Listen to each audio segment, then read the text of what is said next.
Miami, sexto Gran Premio de la temporada 2025 de Fórmula 1. Volvemos a nuestro podcast habitual para analizar la última carrera que hemos vivido, y digo volvemos por mera formalidad y por ser correcto, porque en el programa de hoy voy a estar solo ante el peligro, como Gary Cooper. Mis compañeros Iker y Erlans no podrán acompañarnos hoy por motivos laborales principalmente, y no estarán en forma cárnica, pero sí en versión holograma, así que podremos escucharles en diferido, al menos, ya que esta carrera, tanto en su versión tradicional como en su versión sprint, nos ha dejado unas cuantas cosas curiosas e interesantes para poder desgranarlas en este postcarrera, para poder comentarlas de alguna forma, y si en algo no estamos de acuerdo, voy a tener las cosas fáciles porque al no estar aquí para defenderse, voy a poder rebatirles sin tener una respuesta a la contra, y voy a poder hatear a mi antojo, totalmente. Compañeros, un abrazo fuerte para ambos. Este fin de semana, entrando ya en materia, hemos sido testigos de la tercera victoria consecutiva de Oscar Piastri, su sexta victoria en total en la Fórmula 1, en una carrera que, aunque estuvo amenazada por la lluvia, pudo llevarse a cabo sin problemas. No así la carrera sprint, que tuvo que ser aplazada debido a la cantidad de agua que había en el circuito y que analizaremos también. Verstappen salía desde la pole el domingo por delante de Norris y volvían a verse las caras. En una maniobra no exenta de cierta polémica, consiguió mantener la primera posición el piloto holandés al límite, eso sí, y propiciando que Norris cayera hasta la sexta posición. Norris en su línea, Verstappen en la suya también, haciendo lo propio. Esa acción dio pie a que Antonelli y Piastri se pusieran inmediatamente detrás del piloto de Red Bull, que tras defenderse con uñas y dientes acabó sucumbiendo ante el McLaren de Oscar Piastri, que supo buscarle las cosquillas después de adelantar también al propio Antonelli, que a pesar de llevarse la pole en la clasificación sprint no tuvo su mejor fin de semana, la verdad. Finalmente Norris consiguió llegar de nuevo hasta Max Verstappen, pero resignado ya a no poder llegar hasta Piastri, aunque de esa manera McLaren se aseguraba el segundo doblete de la temporada. Russell, a la chita callando, consiguió asegurarse la tercera posición del podio, justo por delante de Verstappen, que terminó cuarto, mientras que su compañero, Antonelli, terminaba la carrera sexto. Los Ferrari anduvieron perdidos, con Leclerc y Hamilton séptimo y octavo, respectivamente, y más preocupado por sus luchas internas y sus órdenes de equipo que por poder alcanzar realmente a los pilotos de delante. Irreconocibles también, pero por lo positivo, estuvieron los Williams, en un gran premio en el que por rendimiento su coche estaba por delante de los Ferrari e incluso de los Mercedes, con Albon terminando quinto y Sainz noveno, pero con algún que otro problema y con el coche algo tocado. Pero, aún con todo, llevándose buenos puntos con ambos coches, el equipo Williams. El compañero de Verstappen cerraba las posiciones de puntos en la 10ª posición, Yuki Tsunoda. Por detrás, un poco lo de siempre, con Hadjar, Ocon, Gasly, Hülkenberg y los dos Aston Martin, siendo los farolillos rojos de la carrera, porque por detrás de ellos todo eran abandonos. Y de hecho, los únicos doblados de esta carrera en Miami fueron los dos Aston Martin, Alonso 15º y Stroll 16º, y Hülkenberg en la 14ª. Abandonos, como comentaba, de Doohan, ojo al futuro de Doohan, que sigue siendo incierto, Berman, Bortoleto y Lawson, que además este último fue protagonista de una acción digna de comentar durante el sprint del sábado. No me extiendo más, buenos días, buenas tardes, buenas noches. Bienvenidos al análisis postcarrera del Gran Premio de Miami, octavo episodio de la temporada. Comenzamos.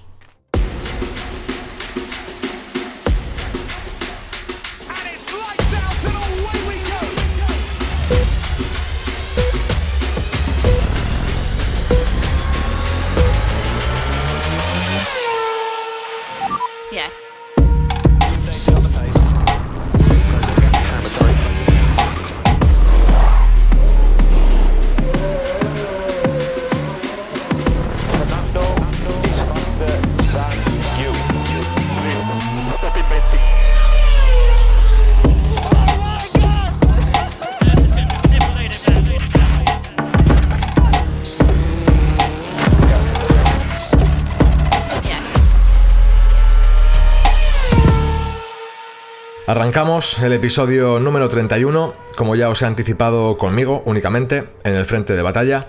Mis compañeros hoy se han quedado en el banquillo por otros compromisos, pero para abrir el melón de hoy vamos a escucharles primero a ellos, con sus conclusiones respecto a lo que fue el sprint del sábado, y de ahí pasaremos al evento principal, la carrera del domingo. Iker, Erlans, de nuevo, desde aquí os mando un saludo y un abrazo. He de decir que es una pena no teneros hoy por aquí. Se os echa de menos, que lo sepáis. Pues buenas tardes a Eder y Erlanch. Esta vez soy yo también uno de los que está fuera. Estoy mandando estos audios desde un plácido día en Asturias, donde llueve. El pronóstico de toda la próxima semana, de esta semana, es lluvia. Probablemente la de todo el mes también. Porque bueno, no sé, supongo que el que quiere verde implica estas cosas. Pues comenzamos el fin de semana con una carrera sprint que por una vez, quizás una carrera sprint que fue moderadamente interesante, moderadamente divertida y porque llovió. No sé cuántos días de lluvia al año puede haber en Miami, pues justamente tuvimos uno de ellos. Y la carrera fue bien hasta que Alonso decidió fastidiar la carrera de Lawson por un accidente. Sé que el resto de este podcast cree que fue al revés, pero bueno, como me toca a veces defender las causas perdidas, pues yo diré siempre que fue culpa de Alonso y no culpa de Lawson, que además es abogado, es hombre ley, así que él mismo sabrá muy bien lo que tuvo que hacer. Muy buenas, señores. Bueno, hoy no soy el único holograma que no está presente en el programa. Hemos dejado solo a Eder, pero aportaremos nuestro granito de arena a la causa.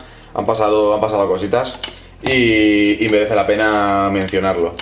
Seguramente yo no sea tan detallado como lo suele ser mi compañero Iker, que suele ir más piloto a piloto, momento a momento. Él de hecho suele ser más técnico. Yo me voy a quedar un poco con mis impresiones de lo que he visto.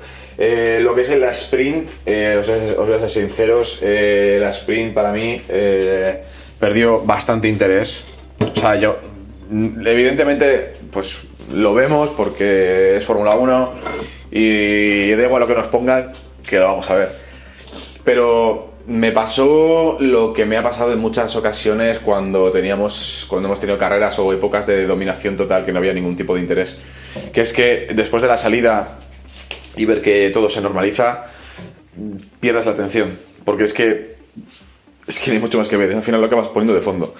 De lo más interesante que pude ver, pues evidentemente la pole position que consiguió, bueno, que no es pole position en verdad, es una sprint, pero lo que consiguió Kimi Antonelli, esa primera posición, que fue una vez más demostrando que de los rookies es de los más prometedores. Luego no se pudo convertir en una victoria. De hecho, si no recuerdo mal, igual me estoy equivocando, creo que quedó cuarto, pero ahí está, quedando por delante de todos. El golpe de Lawson con Alonso, frustración, porque teníamos a un Alonso que literalmente estaba peleando por una quinta, cuarta posición, quién sabe si algo más, cosa que esto es, impensable. O sea, es que este año eso era una utopía y tuvo que venir Lawson a mandarnos a la cuneta. Alonso bastante comedido con Lawson, no tanto con el equipo, lo cual también lo agradezco porque creo que ha tenido bastante paciencia. Y con lo de Lawson, pues la FIA yo no entiendo los criterios que tiene para sancionar, metiéndole, si no recuerdo mal, 5 segundos, cuando en otras ocasiones esto ha tenido sanciones todavía peores. O sea, no entiendo de verdad cómo reventar la carrera a un piloto te puede costar 5 segundos, que encima es que ni le van ni le vienen, porque a Lawson le va a dar igual. ¿Qué tenía en esta carrera? No tenía nada. En fin. Esas han sido las palabras de Iker y Erlans respecto a lo que fue el sprint, una versión un poco breve, reducida, más que nada porque nos vamos a centrar sobre todo en lo que ha sido la carrera del domingo, pero en la carrera del sprint, como anticipaba, pues ha habido cosas que comentar también. Voy a responder, de hecho, como decía, ¿no?, abriendo el melón con lo que nos comentaran Iker y Erlans respectivamente. Voy a abrir el melón precisamente por el incidente de Lawson y Alonso. Bueno, para empezar, ha sido algo que han comentado tanto Erlans como Iker, con opiniones diferentes. Iker defendiendo un poco la posición de Lawson, como dice, ¿no?, por llevar un poco la contraria al resto de compañeros. Erlans defendiendo la maniobra por parte de Alonso. También hay que decir, y voy a dejarlo aquí registrado para que quede constatado, y como digo, voy a poder hatear y voy a poder decir lo que quiera, porque como no están mis compañeros para rebatirme ni nada, dejo constancia de una conversación que hubo por vía interna, precisamente durante el momento de la carrera, etcétera, cuando pasó todo esto y estuvimos debatiendo sobre el incidente entre Lawson y Alonso. Ese toque que la verdad es que, pues, no sé, yo por mi parte creo que la culpa o las cosas estuvieron mal hechas por parte de Lawson. Creo que Lawson sobreactuó. En el momento del toque, de la colisión que hace que Alonso se vaya contra el muro, Lawson estaba totalmente fuera de la pista.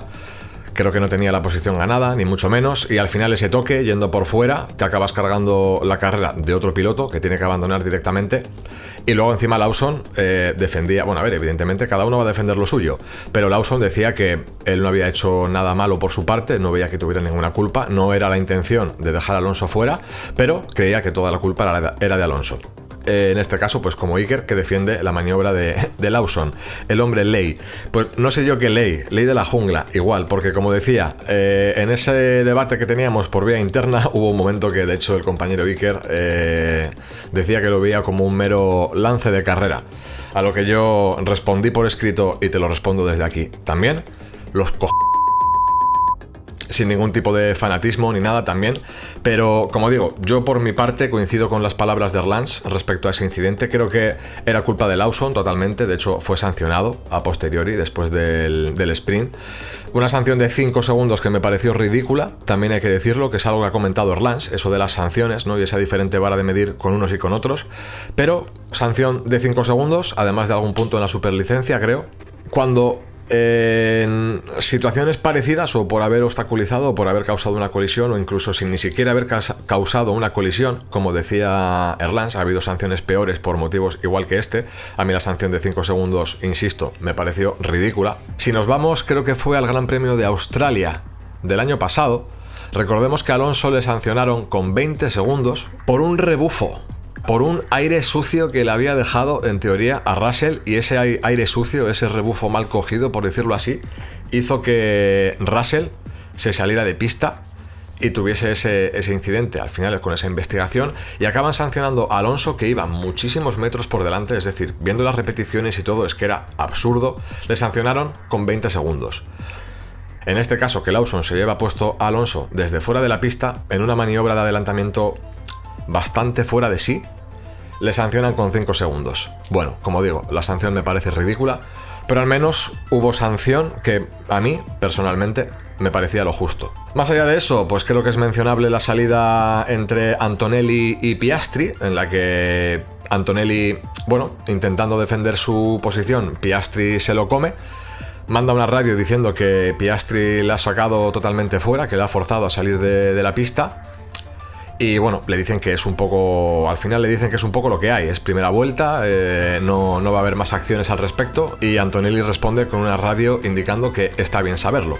Bueno, creo que eso es inexperiencia todavía del propio Antonelli, que acaba perdiendo la posición, de todo se aprende, y a partir de ahí, pues bueno, como digo, no ha sido el fin de semana de Antonelli, ni muchísimo menos. Por detrás de ellos, bueno, mencionable también o destacable la actuación de Verstappen, con un Red Bull del que no puede exprimir más, y bueno, además de toda la mala fortuna, etcétera, tiene ese incidente en boxes, en el pit lane, en el que el equipo le saca antes de tiempo, justo cuando venía Antonelli para hacer su parada también. Verstappen colisiona con Antonelli en lo que él está saliendo de boxes y Antonelli entrando, impidiendo que Antonelli pueda hacer su parada, porque de hecho Antonelli pasa de largo, de eso teniendo que hacer un pit stop extra o un drive-thru, porque básicamente es lo que hizo, pero además con toque.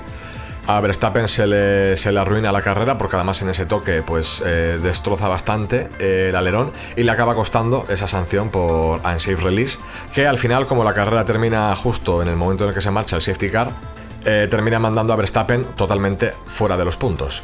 Sanciones también post carrera, post sprint en este caso, para Berman y Albon. Y bueno, destacable el hecho de que la propia carrera, el sprint, se fuera aplazando y bueno, al final tuviera un retraso de unos 30-35 minutos aproximadamente, en el que hubo bandera roja precisamente por las fuertes lluvias que estaba habiendo en el circuito. Como bien ha dicho Iker, no sabemos cuántos días al año lloverá en Miami, pero justo el día del sprint fue uno de los que más llovió. De hecho, había amenaza de tormenta eléctrica y de que las cosas se podían poner bastante feas. Más allá de todo esto, también destacable lo que comentaba Erlans, precisamente las quejas de Alonso hacia su equipo, más que incluso hacia Lawson por ese incidente, por no hacerle caso a la hora de tomar las decisiones para la estrategia, para entrar en boxes en el momento de que llegaba la lluvia. Alonso era uno de los que primero pidió para entrar en boxes para cambiar de neumáticos, así como entraron Hamilton y otros. El equipo no le escuchó en ese aspecto, se mantuvieron en sus 13.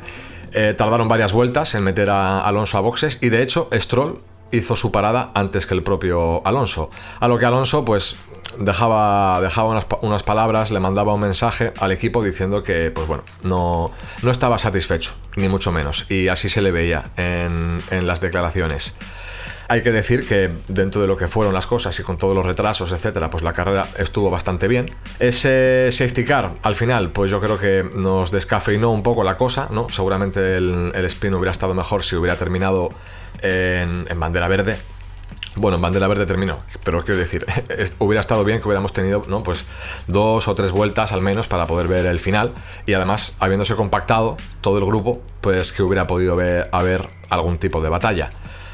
Con esto vamos a cerrar el análisis de lo que fue la sprint del sábado, ya que en Miami volvíamos a este formato, y vamos a meternos con el evento principal, como decía, la carrera del domingo, la carrera tradicional, la estándar, la de toda la vida, y vamos a escuchar de nuevo a mis compañeros, saber un poco qué es lo que piensan ellos o qué es lo que les transmitió, qué conclusiones les dejó esta carrera en Miami, y a partir de ahí continuamos. Y volviendo un poco a lo que es la carrera del domingo, como al final tengo que mandarlo por audios, tampoco me puedo explayar como hago habitualmente, pues bueno, sí que voy a ir un poquito con ciertos apuntes que he ido, o bueno, que se han dado en la carrera. Y es que yo creo que ya prácticamente empezamos a hacernos una idea de lo que va a ser todo 2025. Parece ser que está bastante claro quién puede ser el campeón del mundo este año. Y yo que me alegro, porque entre un señor de Australia o Nueva Zelanda y un inglés, pues prefiero sinceramente al de Nueva Zelanda. Norris, pues bueno, carrera tranquila, victoria tranquila. Y aquí tenemos el duelo al final, el Verstappen-Norris, Norris-Verstappen, donde yo creo que la idea de Verstappen es igual, él se arruina alguna que otra carrera, pero quiere comerle la muela a la Norris. Porque quizás el año que viene, quién sabe qué va a ocurrir, pero puedan ser rivales.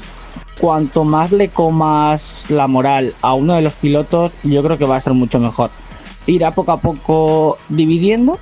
Con Piastri pues es muy raro que pueda, pero de momento oye, pues con Norris parece ser que sí. Y aquí en Miami se demuestra que Red Bull no es el coche que en otras carreras ha aparecido, que tiene bastante menos ritmo de lo que parece. La esperanza es la misma que llevo yo diciendo desde el principio de temporada. 4 carreras: Mónaco, Imola, Holanda y quizás, bueno, Singapur últimamente se puede adelantar algo más, pero tampoco mucho. Quizás una victoria en esas 4 por parte de Verstappen le pueda dejar un poquito vivo esperando resultados. Pero bueno, creo que ya vemos bastante claro cuál es el primer coche y cuál es el segundo coche, bueno, o el segundo piloto, porque el segundo coche Red Bull tampoco sé si puede serlo. Parece ser que a principio de temporada todos veíamos como raro el movimiento de Carlos Sainz a Williams. Creo que es importante no fliparse, no pensar que ahora todo esto es la leche y que probablemente fuera un movimiento espectacular. pero poco a poco vemos como Williams va creciendo.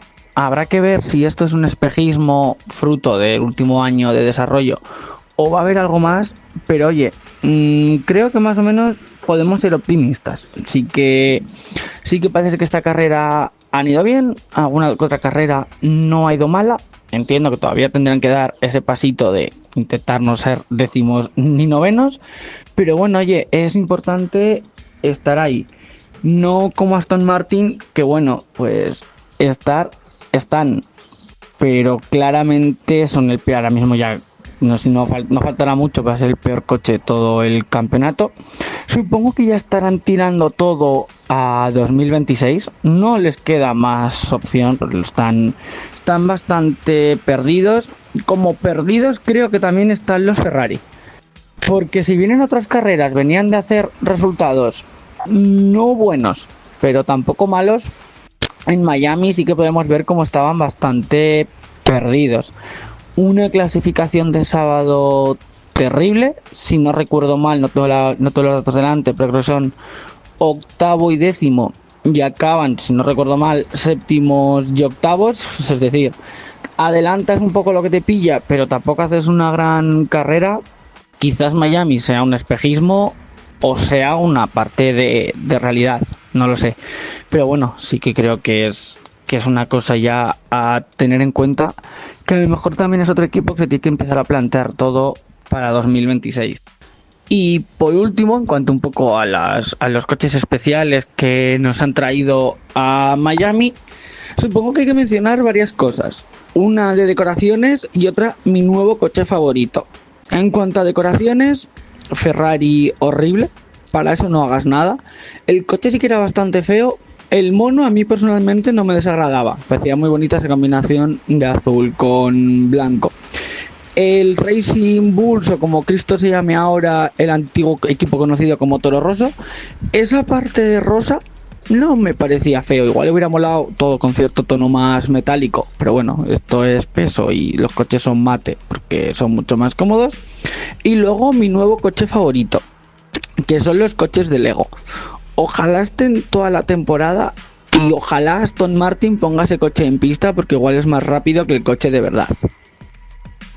Continuando yendo ya a lo importante, la carrera. Bueno, pues la carrera, la verdad, que ha tenido ciertos momentos. Si tuviese que decir algo de la carrera que me ha decepcionado, ha sido la climatología, porque todos esperábamos lluvia.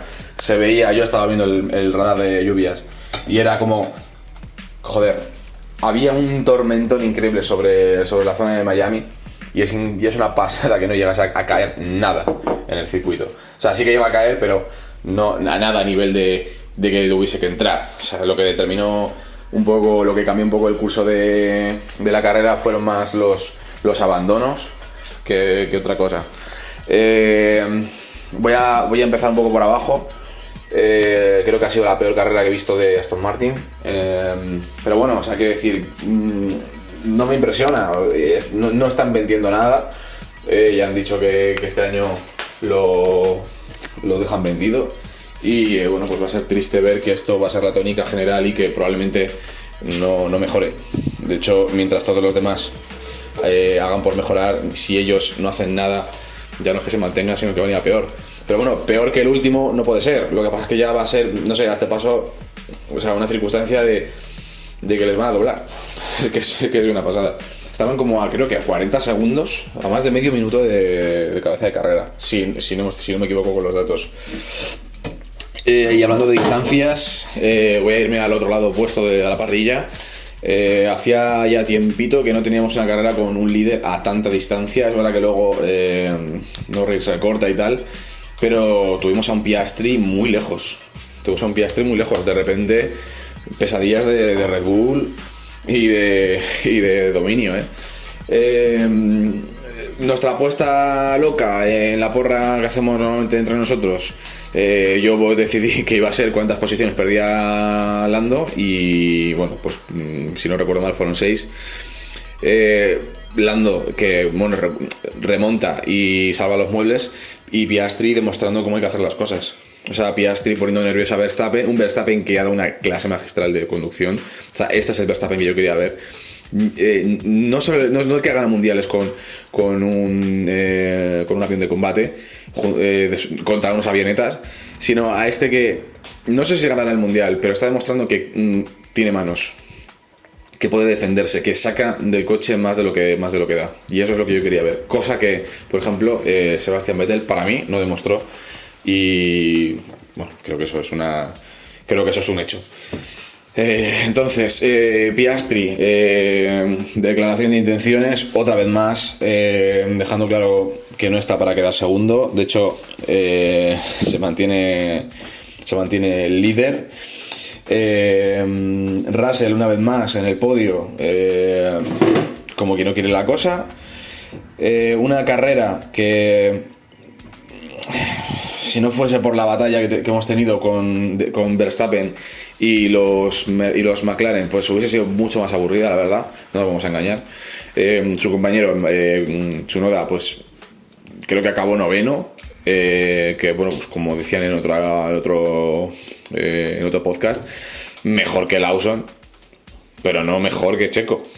Entonces de momento estamos en esa tesitura de ¿para qué la habéis echado? Así que bueno, un poco, a ver, ya os digo, en resumen de carrera, pues mis impresiones. Ferrari, fantasía. Ferrari, por fin hemos tenido una pesadilla de Ferrari, de órdenes de equipo, a los dos pilotos cabreados entre sí, ceder posición, no ceder posición. De hecho, lo que hicieron al final no tenía mucho sentido, pero fue bonito ver esa batalla de egos en la radio, y esto también, esto se va a repetir. O sea, estaba tardando en llegar. O sea, es que Ferrari no sabe gestionar estas cosas. Y yo no sé qué esperaban, pero es que tenemos a Leclerc y a Hamilton en el mismo equipo. ¿Qué esperaban que iba a pasar? O sea, Hamilton, y dentro de lo que cabe, bastante calladito y bastante con la cabeza baja, porque tampoco está para hablar. Pero es que ayer tenía sentido el cambio de posiciones. En fin.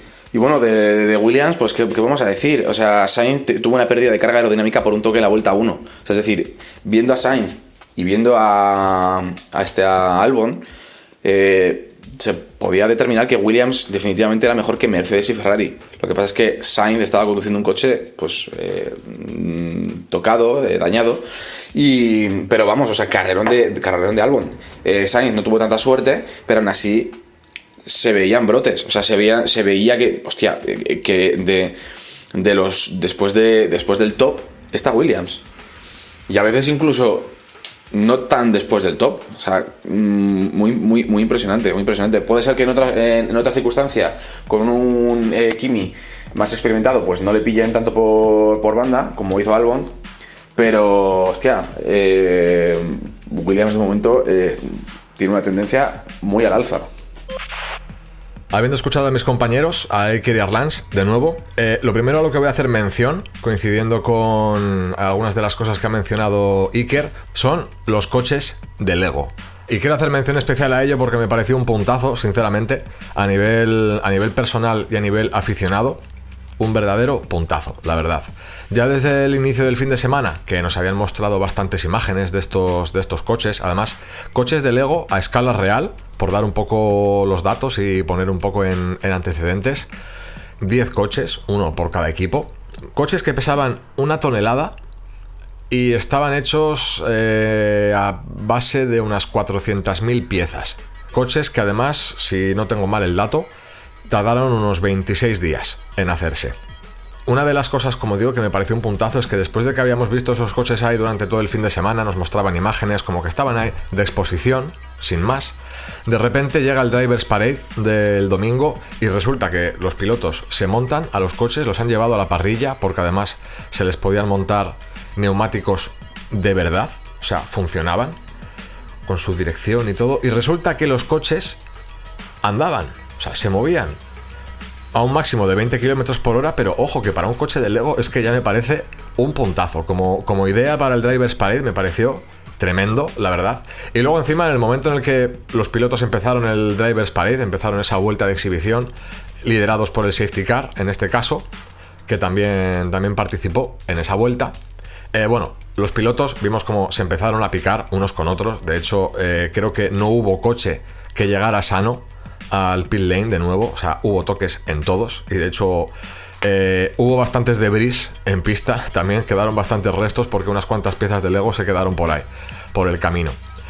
Pero como digo, había piques, ¿no? Era divertido. Los pilotos además se grababan con los móviles. Vimos muchas risas. La verdad es que, como digo, en ese aspecto fue bastante divertido, bastante curioso, porque además estaba guay verles picándose, ¿no? Con coches de Lego, que insisto, auténtico tocazo. Y digo todo esto y quería hacerle mención también porque aparte de lo guapo que estuvo en sí, que yo además de hecho también coincido con Iker y es algo que comenté por vía interna, yo firmaba esta idea para todos los Drivers Parade de toda la temporada, o sea, que siempre fueran así, porque, como digo, o sea, es que fue algo muy original. Menciono todo esto y lo pongo en... O sea, le doy mucho punto a favor, porque me pareció incluso más divertida esa carrera en coches de Lego, carrera entre comillas, como digo, máximo de 20 km por hora que alcanzaban los coches, pero aun con esa carrera con coches de Lego estuvo mucho mejor que el propio Gran Premio que hemos tenido este año en Japón, que fue soporífero. O sea, lo digo literalmente, totalmente convencido, o sea, como una realidad total. Estuvo mucho mejor esa carrera de coches de Lego en la vuelta de formación en el Drivers Parade de los pilotos que la propia carrera en Japón de hace unas cuantas semanas. Ahí lo dejo. Ojalá volvamos a ver esos coches en las siguientes carreras. Más allá de eso, y entrando ya un poco en lo que es el análisis de carrera con todo lo que han comentado mis compañeros. Bueno, empezando por la salida entre Verstappen y Norris, voy a ir un poco por puntos, comentando un poco todo. La salida entre Verstappen y Norris, hay que decir que así como Antonelli consigue la pole para la sprint, cosa que, bueno, pues es todo un mérito por su parte, pues Verstappen consigue sacarse una pedazo de vuelta en la clasificación del sábado y llevarse la pole para la carrera del domingo, seguido de Norris. Y bueno, dentro de la línea que ha ido cogiendo Norris en estas últimas carreras, pues aquí se ha mantenido, como decía, en su línea, ya lo que viene siendo lo habitual. De entrada, en la primera curva, nada más salir, nada más apagarse los semáforos, vimos cómo se emparejaban los dos pilotos. Verstappen de hecho se pasaba de frenada, finalmente Verstappen se sale de pista, en el momento de la reincorporación echa a Norris fuera, además de hecho creo que llega a haber contacto, o sea, creo que se llegan a tocar los dos coches. Norris se sale de pista porque no tiene otra que salirse, maniobra al límite de Verstappen, no hubo sanción ni nada, sí que hubo investigación, pero al ser primera vuelta yo ya contaba con que ahí no hubiera nada, dentro de que si ese incidente se hubiera dado en vueltas posteriores, sí que podría haber habido sanción y bueno, pues habría que ver cómo se hubieran dado las cosas, pero siendo primera vuelta, siendo primera curva, nada más arrancar la carrera, yo creo que se contaba con que no hubiera el famoso no further action. Ahí acaba la cosa, pero Norris en su línea también, bueno, en ese momento pierde 6 posiciones, bueno, pierde 5 posiciones más bien en la propia salida a la sexta posición.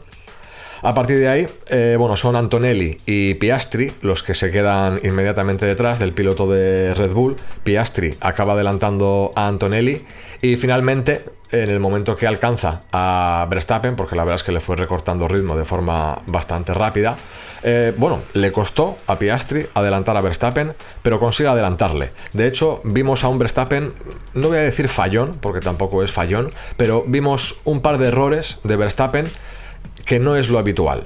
De ello se aprovechó Piastri, que bueno, tras intentarlo varias veces, por un lado, por el otro, por fuera, por dentro, en diferentes curvas, finalmente consigue hacerle una maniobra un poco de engaño a Verstappen.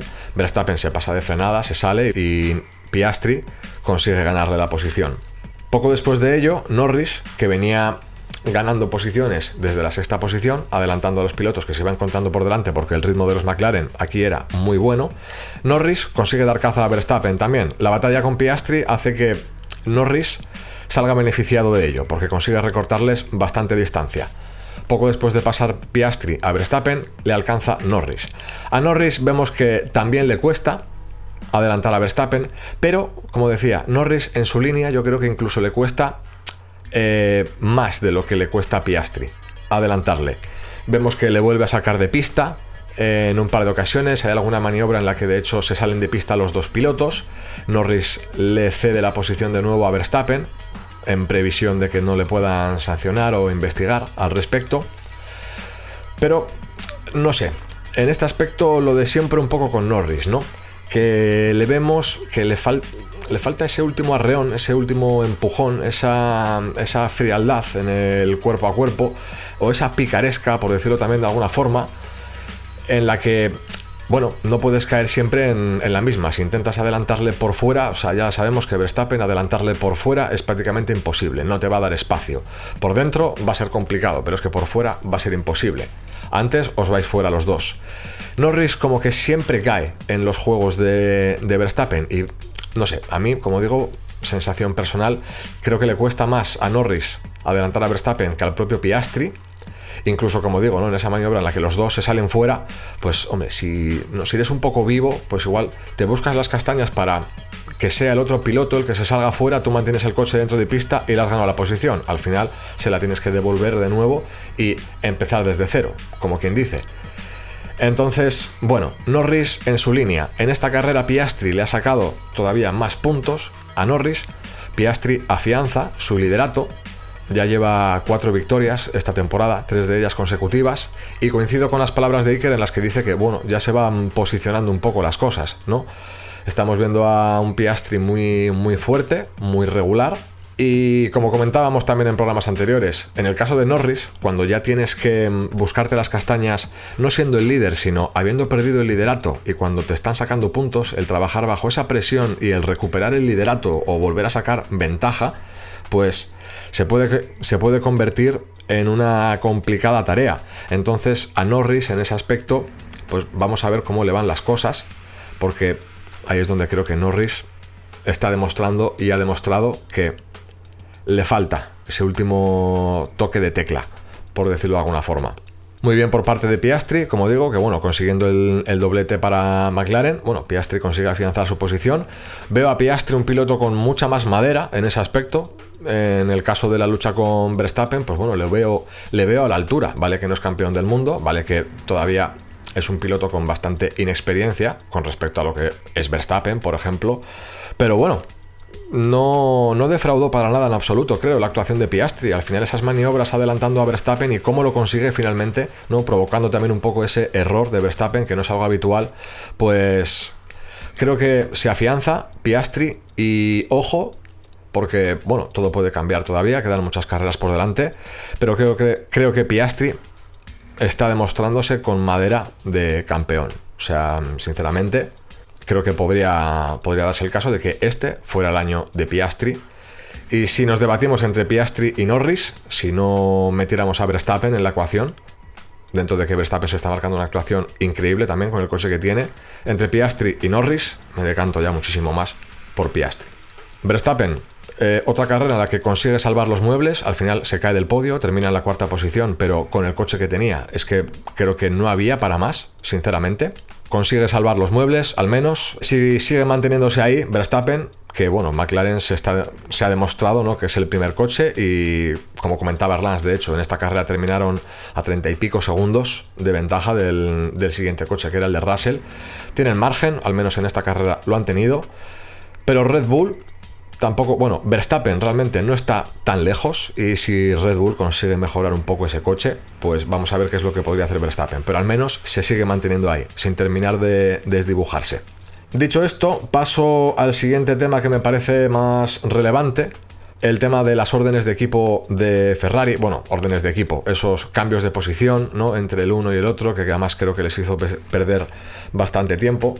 Creo que Ferrari en esta carrera ha estado más desdibujado incluso que en las anteriores, aunque bueno, manteniéndose un poco en su línea. No sé quién de los dos, si Iker Erlans ha sido el que lo ha comentado, pero creo que sí es verdad que Ferrari está bastante perdido. En esta carrera no pudieron dar a más, de hecho los Williams, que bueno, ahora terminaré este análisis hablando de los Williams, porque también se marcaron un ritmazo durante la carrera. Ferrari estaba incluso por detrás de Williams, o sea, en esta carrera creo que Williams estaba por delante de Ferrari e incluso de Mercedes a nivel de rendimiento de coche, pero bueno, sobre todo por encima de los Ferrari estaban. Los Ferrari no pudieron pasar de esas séptima y octava posición, no tuvieron opción en ningún momento, y en el momento que pudieron acercarse o hicieron un amago de poder estar cerca de Antonelli, que era el piloto que tenían delante, en este caso estando Leclerc por delante de Hamilton. Hamilton venía más rápido, como ha dicho Orlans, sí que tenía sentido en este caso que dejaran pasar a Hamilton para intentar dar caza a Antonelli, y le recortaron tiempo con ese mensaje de radio de swap positions. Hamilton pasa adelante, pero aun con todo no consigue llegar a Antonelli. En ese momento es Leclerc el que empieza a indicar que necesita que Hamilton vaya más rápido, que está sobrecalentando neumáticos, etc. Y al final pues le dan la orden a Hamilton de que vuelvan a intercambiar posiciones y pase Leclerc. En ese caso creo que el equipo está más centrado en ese déjate pasar o no, vamos a ver si con esto, con lo otro, a ver si nos funciona, tal. Creo que pierden más tiempo en toda esa maniobra que si hubieran dejado ya directamente que en el momento que pasara Hamilton tirase hacia adelante lo que pudiera. Y si ves que no consigue adelantar a Antonelli, déjate rebasar de nuevo en la última vuelta y así pierdes el menor tiempo posible, porque en el momento que les vuelven a pedir que intercambien posiciones, Hamilton estaba a unos 2,4 segundos de Antonelli, y en el momento de tener que dejarse pasar de nuevo por Leclerc y ver si Leclerc podía darle caza, caen a 3 segundos y poco de Antonelli. Es decir, has perdido margen. Lo poco que estabas ganando lo has perdido por tener que dejarte pasar de nuevo. Deja que el piloto tire, dale chance, y si no lo consigue, pues deja pasar a Leclerc de nuevo en la última vuelta, y lo hubiera visto pues más lógico. Pero bueno, dentro de esas perlas que suele dejar Ferrari a nivel de estrategia, pues como comentaba, no pudieron pasar de esas séptima y octava posición para Leclerc y Hamilton respectivamente, sin poder dar caza a Antonelli, muy por detrás de Albon, y bueno, Sainz terminó por detrás de ellos, pero como decía, con el coche ligeramente tocado, o sea que de no haber estado el coche en esas condiciones, muy probablemente Sainz hubiera podido terminar también por delante de ellos. Hablando de los Williams, ritmazo, con los dos pilotos en puntos. Sainz podría haber estado incluso delante de no haber sido de esos problemas con el coche, pero bueno, demostrando que en esta temporada están haciendo las cosas bien en comparación a cómo estaban en temporadas anteriores, pues nada que ver, consiguiendo bastantes puntos con ambos coches en esta carrera y en anteriores, incluso con ese problema. Oye, Sainz termina noveno, es decir, salva 2 puntos incluso, así que se están marcando muy buena actuación. Mantener los pies en la tierra, como decía Iker, ¿no? Coincido con eso, no vamos a pensar ahora que el hecho de irse a Williams era una maniobra maestra, o que todo esto, pues oye, se están dando las cosas así, perfecto, pero bueno, al final sigue siendo Williams, pero ojo, parece que están volviendo a la senda y están mostrando un coche bastante sólido, con una dupla de pilotos, además, que está haciendo las cosas bastante bien. Más allá de eso, pues otras cosas destacables que comentar durante la carrera. Bueno, abandonos de Lawson, Bortoleto, Berman y Doohan. Como digo, los únicos doblados en esta carrera fueron los dos Aston Martin y Hülkenberg. De cara a los Aston Martin, pues bueno, siendo el farolillo rojo en esta carrera, dentro de su línea también, porque ya nos anunciaron pues que esto es lo que había. Se centraban ya directamente en 2026, así que bueno, por eso yo creo que escuece o puede dejar peor sabor de boca el hecho de que se frustraran las opciones de Alonso durante el sprint con ese toque, porque de hecho venía pues en la cuarta o quinta posición en ese momento. O sea que dentro de lo que está haciendo Aston Martin y dentro de lo que está pudiendo conseguir, para una vez que tienes una oportunidad en la que puedes rascar cosas importantes, pues se te echa todo al garete. Pero bueno, en esa línea, como digo, siendo los últimos, por detrás de ellos todo eran abandonos. Además, aparte de Hülkenberg, ellos fueron los únicos doblados. Alonso durante la carrera sufrió un pequeño trompo, él solo, sin ningún tipo de piloto alrededor. O sea, no fue que en la carrera tuviera ningún toque ni nada, sino que el coche, por lo que parece en la repetición, pues se le va de atrás en la entrada de curva, persiguiendo a Berman en ese momento, si no recuerdo mal. Acaba trompeando y bueno, reincorpora el coche a la pista, quiero decir, no termina en accidente ni nada, pero de hecho se reincorpora en la 17ª posición. O sea que carrera complicada para Aston Martin, en su línea de las últimas carreras, y vamos a ver por su parte pues qué es lo que se puede esperar en las siguientes. O sea, vamos, mucho más no se puede esperar, pero vamos a ver si se vuelve a presentar alguna otra oportunidad como esta, aunque no pintan las cosas bien. Vamos a ir echando el cierre directamente a este análisis express, breve resumen de lo que fueron el sprint y la carrera. No sin antes aportar nuestros datos random habituales. Voy a ser yo el que dé el primer dato, porque además está relacionado precisamente al piloto del que estaba hablando, al propio Fernando Alonso, y también está relacionado con la famosa saga de videojuegos de Rockstar, Grand Theft Auto, el GTA. Ahí va, mi dato random. La última vez que tuvimos un GTA, un Grand Theft Auto, ambientado en la ciudad de Vice City, por cierto, ciudad además inspirada en Miami, Alonso ganó el Mundial. Es decir, esto fue en 2006, cuando se lanzó el Vice City Stories. En 2026 ya se ha anunciado oficialmente la salida del GTA 6, que también estará ambientado en la ciudad de Vice City.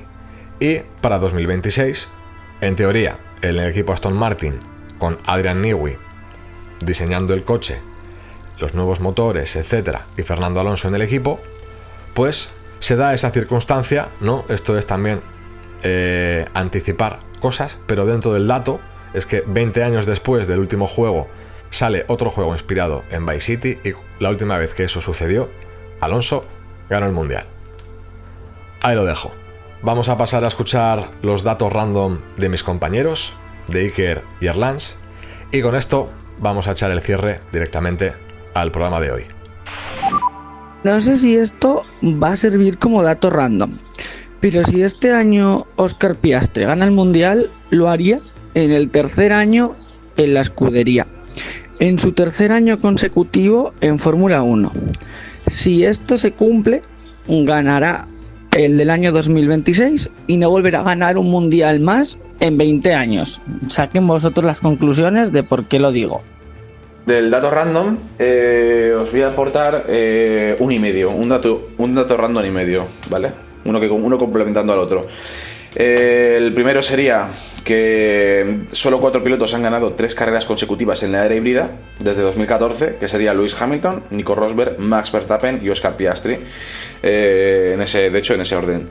Y como complemento a ese dato, Óscar Piastri es el primer piloto de McLaren desde Mika Häkkinen en 1997-1998 en ganar 3 carreras consecutivas. Ahí os dejo ese dato random. Estos han sido los datos de mis compañeros. Iker, queda constatado el tuyo, además queda registrado, estará en este podcast. Veremos si se dan las circunstancias que comentas o no. Y interesante también el dato de Erlans, fíjate, para irnos a 3 victorias consecutivas de McLaren. O sea, es que nos tenemos que ir al año 97-98 concretamente. O sea, 27 años hacia atrás, que se dice pronto. Con estos datos ponemos el broche final al programa de hoy, y antes de recordar los horarios de la siguiente carrera para el Gran Premio de Emilia-Romagna en el circuito de Imola, recordar que después de esta carrera en Miami volveremos a tener otro triplete. Después de estas 2 semanicas de descanso que vamos a tener ahora, tendremos 3 carreras seguidas de nuevo. Gran Premio de Emilia-Romagna en el circuito de Imola, Gran Premio de Mónaco en la tradicional ciudad de Mónaco, circuito de siempre, con algunos cambios de normativa de cara a lo que serían los pit stops obligatorios en esa carrera. Lo trataremos más adelante, ya cruzaremos ese puente cuando toque. Y el Gran Premio de España en el circuito de Montmeló. Gran Premio de España al que, por cierto, en nuestro anterior programa, ese off topic que hicimos entre Iker y yo, le dedicamos buena parte de tiempo al nuevo circuito que se ha presentado en Madrid, el famoso Mad Ring, el Anillo Loco, a esa vuelta on board que se había presentado. Ahí dejamos unos cuantos datos, así que si os lo queréis escuchar, ahí lo tenéis, en nuestro perfil de Spotify, en YouTube y en iVoox, ya sabéis. Más allá de eso, no vamos a hacer nuestra previa habitual para la siguiente carrera en Imola, porque bueno, al tener a mis compañeros a modo de holograma, pues el único que puede hacer esa previa voy a ser yo. ya que mis compañeros no han podido transmitírnosla a través de audios en diferido. Así que, bueno, como digo, antes de recordar los horarios, voy a ser breve. Es decir, voy a hacer yo mi pequeña previa, que es lo que creo que podemos esperar de esa carrera en Imola. A mí personalmente es un circuito que me gusta mucho, el tipo de trazado que tiene me parece bastante divertido. Creo que es un circuito en el que también se suele dar pie a que ocurran cosas, un circuito con historia, además un circuito tradicional de los de antes, circuito en el que vimos aquella famosa batalla entre Alonso y Schumacher, y al año siguiente la vimos entre Schumacher y Alonso peleando por la victoria. Pero, como digo, es un circuito en el que, bueno, se puede dar pie a que sucedan cosas, el propio trazado, podemos ver errores de los pilotos. Lo que me gustaría ver es un poco lo mismo de lo que tenía ganas de ver cuando hemos llegado aquí a Miami. Ver cómo se sigue desarrollando la batalla entre los dos pilotos de McLaren, entre Piastri y Norris, ver si Piastri sigue afianzándose aún más en ese liderato. Si tiene la ocasión o si tiene la oportunidad Piastri de volver a enfrentarse a Verstappen, si Verstappen está en ese nivel de rascar lo máximo posible del coche y estar en esas posiciones en las que a priori el monoplaza no debería estar, pues ver cómo se pueden dar las circunstancias también en ese aspecto. Pero como comentaba hace un rato, veo a Piastri con mucha madera de campeón y demostrando muchas intenciones de cara a lo que sería la lucha por el título. Como digo, ver hasta dónde podría llegar Verstappen, hasta dónde podría exprimir ese Red Bull. Mucha incertidumbre con los Ferrari, además en un circuito en el que corren en casa, prácticamente como si fuera el Gran Premio de Monza o similar, aunque Monza tiene más magia, ¿no? Más misticismo, pero aquí en Imola, pues evidentemente también corren en casa, los tifosi estarán ahí, con lo cual querrán marcarse un buen papel, así que vamos a ver, como digo, dónde están los Ferrari, porque, bueno, están un poco perdidos, vamos a ver si consiguen encontrarse. Los Mercedes también. De cara a los Williams, tal y como les hemos visto aquí en Miami, pues no sé, despierta mucha curiosidad también ver hasta dónde pueden llegar. Y bueno, pues en general que la carrera sea divertida, que la carrera nos depare cosas, que pasen cosas. Y como comentaba antes también, pues sería un puntazo volver a ver los coches de Lego en el Drivers Parade. Dicho esto, indico cuáles van a ser los horarios para ese Gran Premio de Emilia-Romagna, que será los días 16, 17 y 18 de mayo. Aquí no habrá sprint, volvemos al formato tradicional y horarios europeos. Los libres 1 el viernes 16 a la 1:30, los libres 2 el mismo viernes a las 5 de la tarde, libres 3 el sábado 17 de mayo a las 12:30, la clasificación a las 4 de la tarde y la carrera el domingo 18 de mayo a las 3 de la tarde.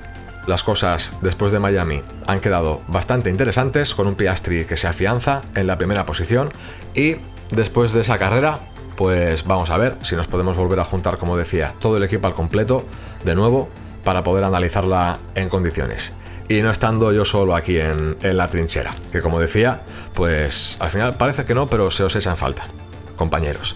Así que nada, pues aunque haya sido con audios en diferido, os mando un saludo y os doy muchísimas gracias también por al menos haber podido contar con vosotros en forma de holograma. Erlans, Iker, espero teneros por aquí de vuelta dentro de 2 semanas. Y a los que nos habéis estado escuchando desde el otro lado, recordaros que podéis escucharnos en Spotify, iVoox y YouTube. En Spotify, de hecho, podéis responder a la encuesta que dejamos siempre a vuestra disposición en cada programa. En YouTube, dale a like y suscríbete.